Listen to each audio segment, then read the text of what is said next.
I've been like sequestered writing up. I know.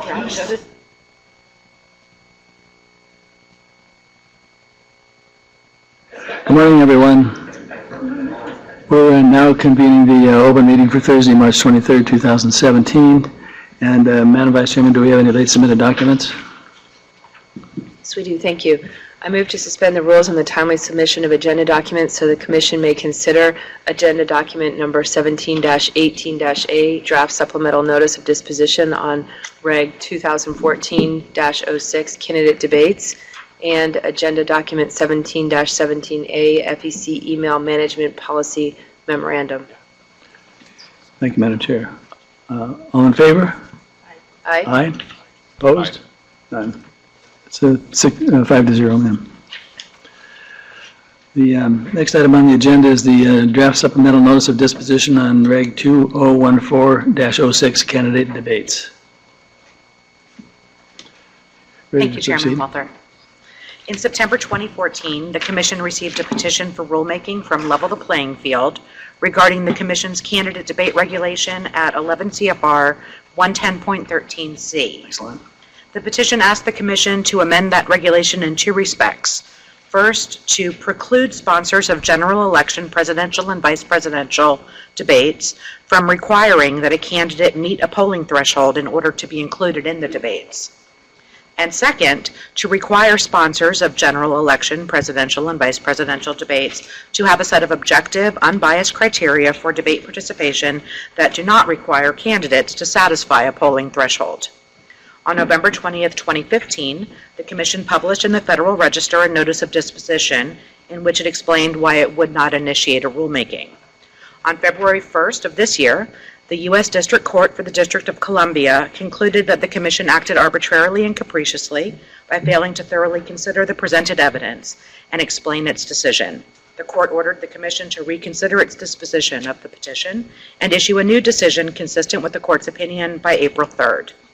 The draft document in Agenda Item 1718A is a supplemental notice of disposition explaining, consistent with the Court's order, why the Commission has decided not to initiate a rulemaking at this time. We'd be happy to address any questions that you may have. Thank you, ma'am. Any comment at this time? No comment? Do I hear a motion? Or Commissioner Weintraub? Thank you, Mr. Chairman. I just want to say I'm not going to be able to support this. I have said before, I think we ought to do a rulemaking on this. I think one thing that became clear, certainly in the last cycle, is that there are a lot of people out there who would like to have more choices and would like to see the process opened up for how we elect our highest officials in the land. And I think that's something that we really ought to take a look at. We have not taken a hard look at these regulations in a long time, and I think it's overdue. So with due respect to my colleagues, I will be dissenting. Any further comment? None? Do I hear a motion? Mr. Vice Chairman. Mr. Chairman, excuse me. Mr. From what I understood, that the Office of General Counsel may have a small technical edit that they might recommend, and Thank you, Commissioner. When it gets to the point of moving approval, OGC would recommend, and my understanding is this is acceptable to all the commissioners who will be voting, who intend to vote in favor of the motion. There's a footnote, it's footnote 3, and we would recommend simply relocating that from where it is now to the end of the sentence at page 21, line 10. So it would be after the word stage on 2110. That's it, simply moving it, not changing it.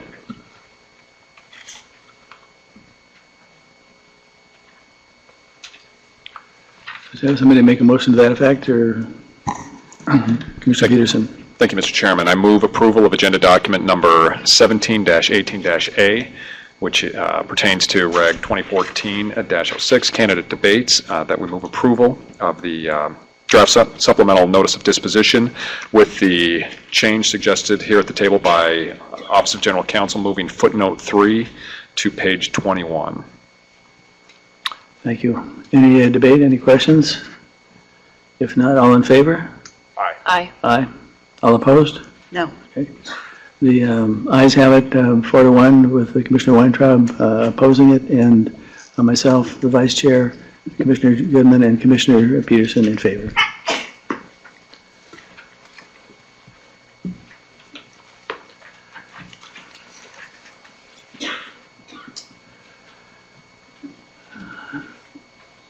Let's see, the next item on the agenda was Audit Division Recommendation Memorandum on the Colorado Republican Committee, CRC A-13-12, and it's my understanding Commissioner Goodman's asked to be holding that over to the next meeting.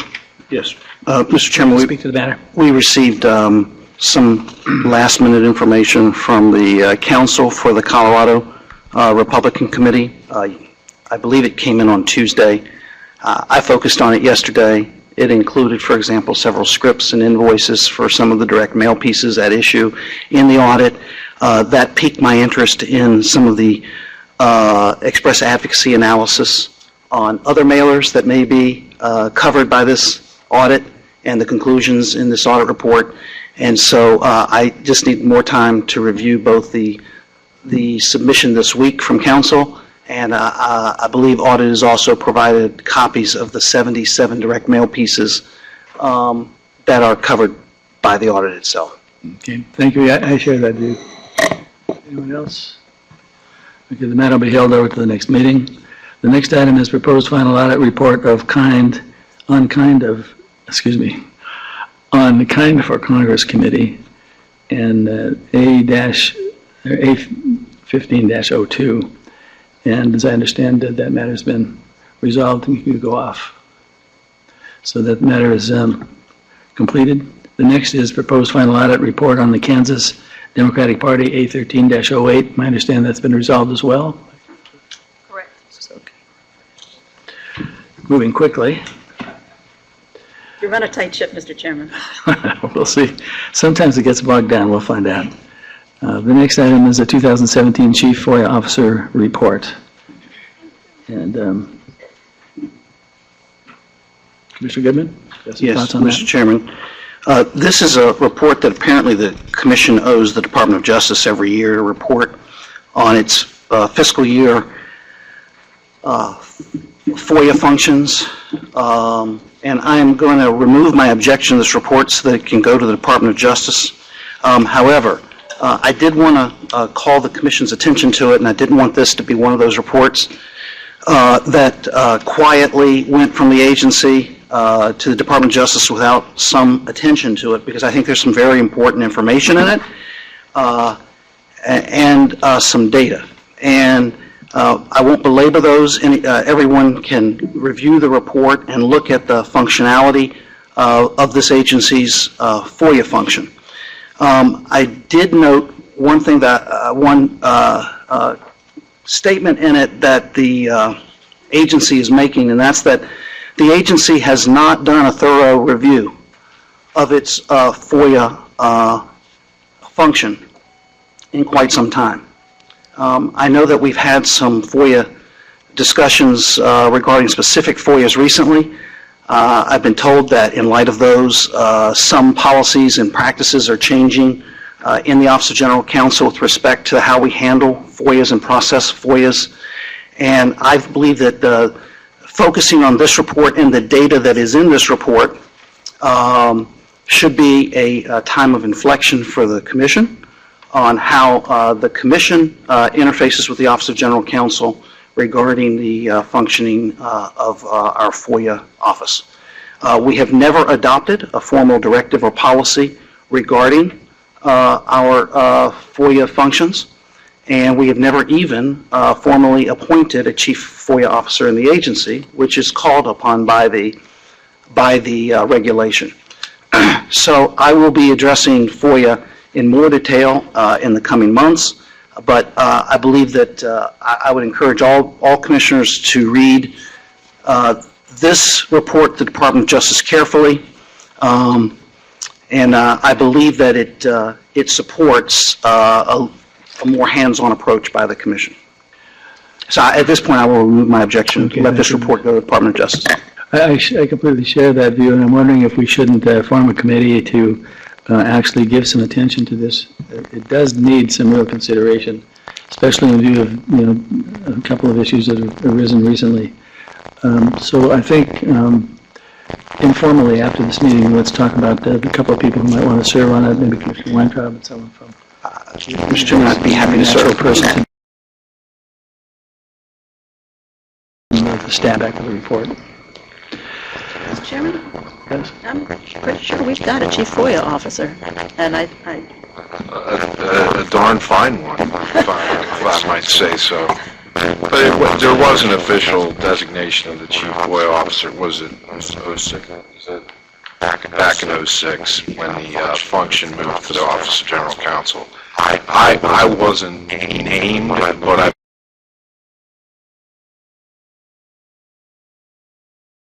function transfer information that was provided to the commission at that time. It was not a formal vote, though. We don't have a written policy on how we shift the power from one person to another on something like that kind of thing. I mean, I think when we looked at that, not too long ago, there wasn't anything funny to find on that one, so.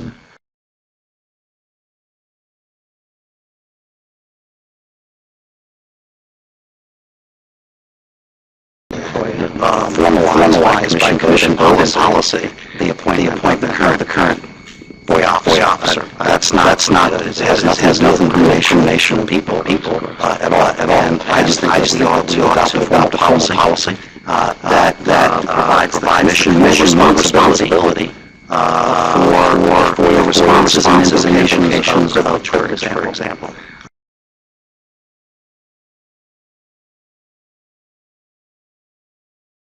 And so many years now that the commission never actually takes responsibility for an invocation of privileged document.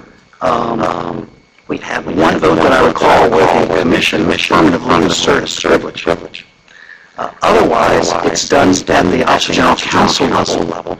And on appeal, it's been the position of some that it takes 4 votes to reverse the decision.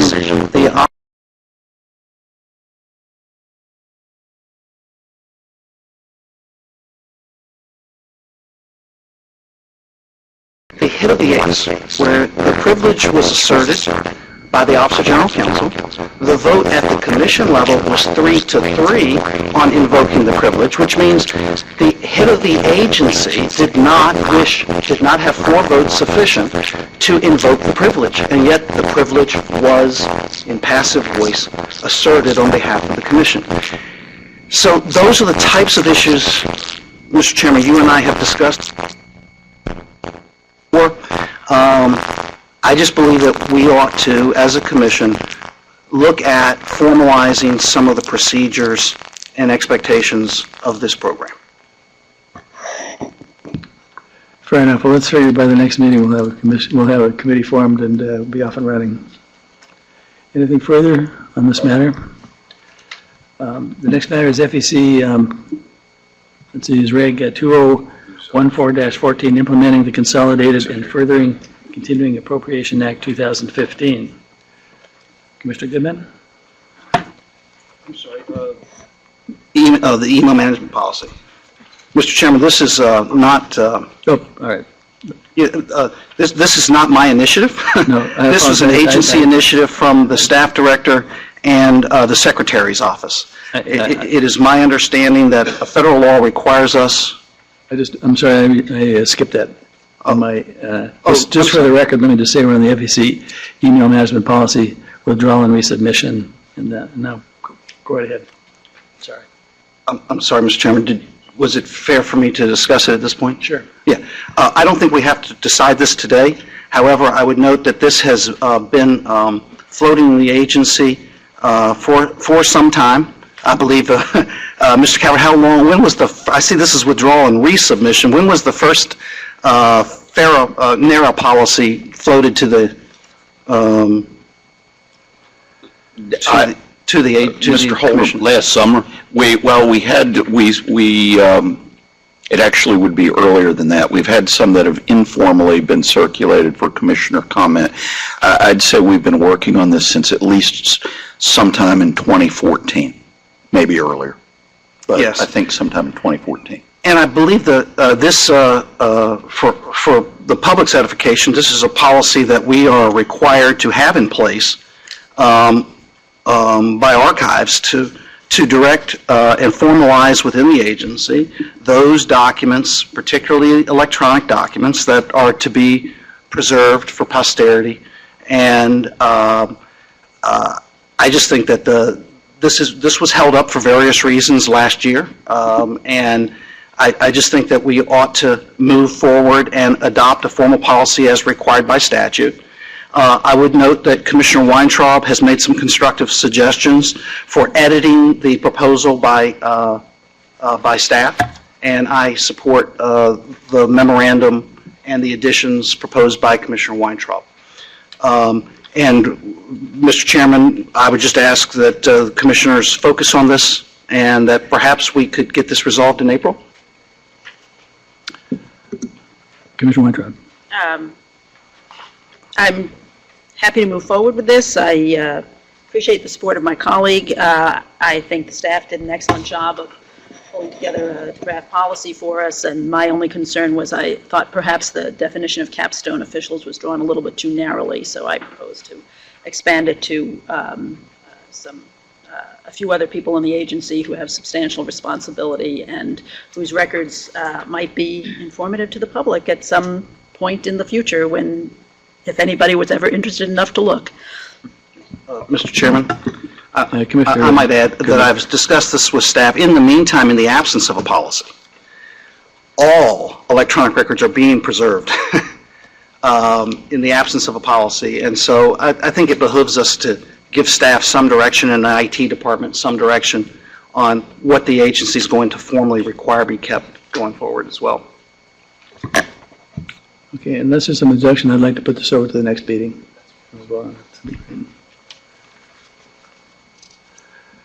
Item 8, the regulation 2014-10, implementing the Consolidated and Further Continuing Appropriations Act 2015. Mr. Chairman? Commissioner Goodman. Mr. Chairman, without objection, I would like to discuss the next two items on the agenda together because I have a resolution proposed that addresses both of them as one resolution. Go ahead. Okay. The Commission has received two petitions urging the Commission to undertake rulemakings with respect to political party matters. I see the proposals as related because they both discuss regulation of political parties. One actually proposes some additional regulation to implement the Consolidated and Further Continuing Appropriations Act of 2015, which created new national party accounts for the three major committees of both national parties. In addition, we received a petition from the chairman of the Minnesota Democratic Farmer Labor Party, supported by many public comments from state and local political parties of all sides, urging some regulatory changes with respect to the regulation of state and local political parties. And it would be my proposal that the Commission, having issued notices of public availability with respect to both of those petitions, and having received significant comment, meaningful comment, that the Commission open a rulemaking with respect to political parties and acting on both petitions. And I have set forth what I gleaned from the comments that we received. And I have not discussed this with all commissioners to determine whether there is interest in moving forward now or taking more time on this. I don't intend to force this to a vote if people need more time to consider it. But I'm certainly open to discussing it now or as we move into April. Thank you. I think it's really timely. I'd like to have at least to the next meeting to kind of get through it, because as I work my way through it and trying to go back through some of these sections, I'd like a little bit more time, but I'm pleased to see it right on the agenda. So is there any further comment at this point? Consider it on the agenda for the next meeting. Thank you, Mr. Thanks. Chairman. Yeah, and thank you for bringing this, putting all the work into this. I think that's all, let's see, I guess that's all we have for is there any management and administrative matters? There are none, sir. Thank you very much. The meeting is adjourned.